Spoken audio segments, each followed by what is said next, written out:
سرخط خبرها.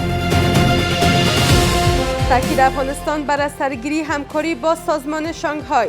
سفیر امارت اسلامی در روسیه ابراز امیدواری کرده که نماینده افغانستان در نشست‌های این سازمان حضور یابد. ضمن آن زمینه تعاملات منظم و تدریجی را با کشورهای منطقه فراهم می‌سازد.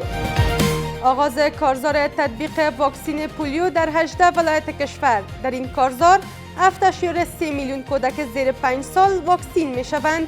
چې له 15 کلونو څخه عمرونه کم وي د پولیو واکسینونو ته تطبیق شي. واکنش هند به اظهارات مقام‌های پاکستانی در مورد حمله بلوچستان. سخنگوی وزارت خارجه هند این اظهارات را رد کرده و بی اساس خواند. هندوستان و این طرف هم افغانستان ملامت کرده ولی خودش ادعای بسیار بلند بالا داره. و نشر تصاویر و ویدیوهای تازه از پرونده اپستین. تعداد از سیاستمداران معروف آمریکایی در این تصاویر دیده می شوند. دوسیه جفری اپستین دوسیه اول نفاد بود.